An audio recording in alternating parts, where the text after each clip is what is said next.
दोस्तों नमस्कार।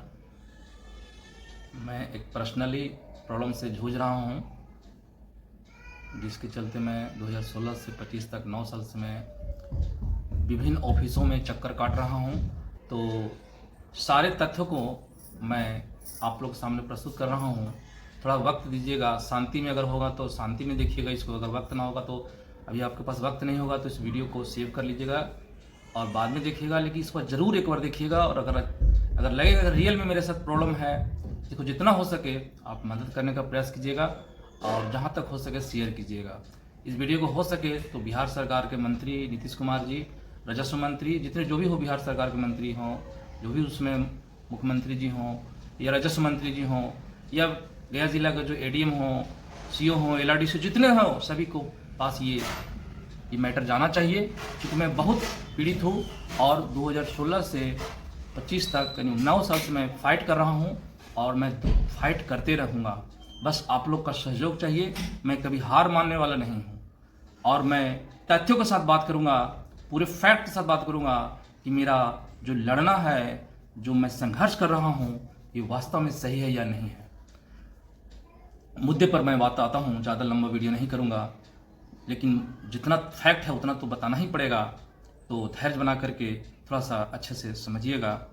मैं एक ज़मीन जो सिरघाटी में मोलना चककोना आमस अंचल के अंतर्गत, गया जिला में आमस अंचल के अंतर्गत, आमस थाना के आमस अंचल के अंतर्गत एक मौजा अकोना है जो खरीदा था। उसमें मैं देखा था CS खतियान, कैडेस्टर सर्वे, चकबंदी खतियान और रिविजनल खतियान, तीनों में मेरा पार्टी का नाम था का है भी, आज तक भी मौजूद है। और मैं जैसे लिया था उसका 96 में रसीद कटी थी, 99 में करेंट रसीद भी कटी थी। मेरी रजिस्ट्री 18/6/99 को हुई थी। ये जो इस तरह से जो है, ये लोग जो है CS खतियान जो होता है, इस CS खतियान में 4 व्यक्ति का नाम है, कौलेश्वर दास, देवधारी दास, दरबारी दास, नेमधारी दास। नेमधारी दास नाबालिग हैं, इनके कोई बाल बच्चा नहीं था। 70 डिसमिल जमीन है, खाता नंबर 10 है, प्लॉट नंबर, खाता नंबर CS खाता नंबर 10 है, CS प्लॉट नंबर 727 है। इसमें वह हिस्सा बराबर है। इनकी खानगी बंटवारा थी और जिस जमीन को मैं लिया था जोधपुर रहे थे, यही जमीन चकबंदी खतियान में मेरे पार्टी के नाम पर खतियान खुली हुई है। चकबंदी खतियान जो खुला हुआ है, विपत दास और बाल गोविंद रजू सरयू। विपत दास का कोई बाल बच्चा नहीं था, बेटी थी, अंश नहीं लिया, है ना। बाल गोविंद रजू सरयू से तीनों से जो इसको रियल ऑनर थे, जिनके नाम पर चकबंदी खतियान खुली है। इसमें देखिए 2 भाग है, भाग 1 और भाग 2 है। अभी भी आप जो बिहार भूमि के साइट है उस पर जा करके चकबंदी खतियान आप देख सकते हैं। अभी किसी तरह का कोई रिमार्क नहीं है, बिल्कुल क्लियर है, ट्रांसपेरेंट है एकदम पेपर। अभी जो 1151 नंबर जो है, जो 9 डिसमिल दिखा रहा है, किसी तरह का कोई रिमार्क नहीं है। चकबंदी खतियान मेरे पार्टी के नाम पर खुला हुआ है और इसी से रसीद आज की डेट में कट रही है। और इसी से हाई कोर्ट भी जो है इस रोड वाला जो सर्वे में गया है, लोगों को पैसा दिया है। ये जो नकल जो मैं निकाला हूँ, ये 6/10/2022 को निकाला हूँ, 6/10/2022 को नकल निकाला हूँ।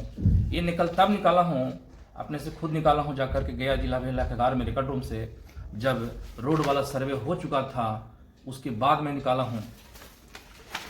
और ये जिसमें जो है ये रिविजनल सर्वे है, ये भी मेरे पार्टी के नाम पर है, नॉट फाइनल है बट मेरे पार्टी के नाम पर है। तो ये खतियान मेरा कहना मतलब कि कोई भी व्यक्ति जो इसे भाई साहब दोस्तों कोई भी ज़मीन खरीदता है तो पहले देखता है खतियान। रसीद भी होता है मेन, लेकिन सबसे मेन मैं मानता हूँ खतियान होता है। CS खतियान में मेरा पार्टी का हिस्सा है। चकबंदी खतियान मेरे रैयत के नाम पर खतियान खुला हुआ है। रिविजनल जो है, जो नोट फाइनल, उसमें मेरा पार्टी के नाम है। 96 में रसीद कटी हुई थी, 99 में रसीद कटी हुई है। तो मैं सब चीज़ ठीक ठाक देखा, ज़मीन मैं लिखवा लिया अपने नाम पर। 18/6/99 को ज़मीन में रजिस्ट्री करवाया बाल गोविंद रज्जू और सरयू दास से। उसके बाद मार्च में 13 मार्च 2000 को उसका मोटेशन विधिवत हुई, किस है ना, मोटिवेशन हुई। फर्स्ट रसीद कटी 13/3/2000 को, जिसमें हमें मोटेशन केस नंबर भी मिला, इसे फोटो खींच के रखा हूँ। देखिए इसमें है 13/3/2000 को मेरा फर्स्ट रसीद कटी है। दाखिल खारिज बात संख्या 309/99/2000। इसके बाद लगातार कटी है, 2002 में रसीद कटी है, 2003 में कटी है, 2006-07 तक रसीद मेरी कटी है और लेटर भी मैं जारी करवाए हैं 2016 में। 24/12/2016 को मैंने लेटर सीओ जारी किए हैं कि इनका जमाबंदी कायम हुई है, विधिवत जमाबंदी कायम हुई है। तो सब चीज़ ठीक ठाक था, ज़मीन पर खेती बाड़ी हो रही थी और आज भी मेरी ज़मीन पर खेती बाड़ी ज़मीन पर हो रही है, ज़मीन कब्जा में है। देखिए ये मैं आरटीए से निकलवाया हूँ अपना रजिस्टर 2 का, यानी रजिस्टर 2 जिसको कहते हैं। जमाबंदी जो मेरा था 22/3 मौजा कोना का 22/3 जमाबंदी है, यही है। इसमें देखिए लिखा हुआ है नोट रसीद निर्गत नहीं करना है, धारा 35 के आदेश 2/2000 ये लिखा हुआ है। यहाँ पर किसी भी एक 50-100 रुपये का रसीद भी कटता है या कटता था पहले ऑफलाइन, तो उस पर कर्मचारी का इनिशियल सिग्नेचर होता था, डेट होता था। ये मेरी जमाबंदी किस तारीख को बंद हुई इस पर डेट मेंशन नहीं है, जो संदेह पैदा करता है कि जल्दसाजी हुई है। और कोई किसी भी अधिकारी का, सीईओ का या कर्मचारी का किसी भी तरह का इस पर सिग्नेचर, इनिशियल सिग्नेचर भी नहीं है। और यहाँ पर लिखा हुआ है बात संख्या लिखा हुआ है, यहाँ पर लिखा हुआ है 2/2000 और 2/2002 लिखा हुआ है। 2/2002 कोई बात संख्या कहीं है ही नहीं, यह भी गलत प्रतीत होता है, जल्दसाजी। और इसमें मेरा कब रसीद कटा है, रिकॉर्ड मेंटल यहाँ भी है और रसीद भी आप लोग को दिखाया दे दिया है 2/2000 2/2000। ये 2 व्यक्ति के नाम पर डिमांड चला गया है, जो है मोटेशन केस नंबर 2/2000 है। यह भी संदेश पैदा करता है कभी भी 2 व्यक्ति का दाखिल खारिज बात संख्या सेम नहीं हो सकता है, जो मेरा मानना है। आप क्या जानते हैं कमेंट करके बता सकते हैं। तो ये भी फौजदारी प्रतीत मुझे प्रतीत होता है। फिर एक बार किया कि आखिर डिमांड कब मेरा बंद हुआ, कहाँ गया, कैसे गया, तो आरटीए में किया था एक जाए, तो इसको मैं किया था, दिया था आवेदन दिया था 10/12/2018 को दिया था कि मेरा रसीद काटा जाए, लगान काटा जाए। तो उसके बाद जो है कोई जवाब नहीं दिए कि रसीद कटेगा न कटेगा। फिर दिए 19/12 को दिए, फिर दिए 20/6 को 2019 को दिए, 2-3-4 बार लेटर दिए, तो कोई जवाब नहीं दिए। तो आरटीए जब किए तो उन्होंने ज्ञापनांक 256 है, सीओ जो है आमस के दिए हैं, है ना। इसमें जो है से 3/3/2020 को लेटर सीओ दिए हैं, आमस के सीओ दिए हैं। ये भी आप देखेंगे तो दंग रह जाएंगे कि कितना बड़ा भ्रष्टाचारी हुआ है। इसमें लिखा हुआ है कि जो आपका दाखिल खारिज बात जो है, जो डिमांड जो है 11 से कॉमन नंबर जो प्लॉट है और जमीन जो 60.5 डिसमिल है, वो 22/3 जो जमाबंदी संख्या है वो 2000 और 2002 में खारिज होकर, देखिए देख सकते हैं दोस्तों, 2000 और 2002 में खारिज होकर के मेरा डिमांड इतना पर चला गया, सुन कर दिया गया है, जबकि मेरा डिमांड 6-7 तक मेरा रसीद कटा है। अब सोच लीजिए कि अंचल अधिकारी गलत की लिखे के रिपोर्ट दी है, तो इन पर क्या होना चाहिए, कार्रवाई होनी चाहिए कि नहीं होनी चाहिए। अगर कोई गलत जानकारी देता हो, रिपोर्टिंग करता हो, जब तक सीईओ का सिग्नेचर है, इसका एक कॉपी अंचल कार्यालय में भी होगा, तो मेरे जब 6-7 तक रसीद कटा है तो कैसे 2000 और 2002 में खारिज होकर के सुन हो सकता है। यह भी आप भ्रष्टाचारी का एक नमूना देख सकते हैं।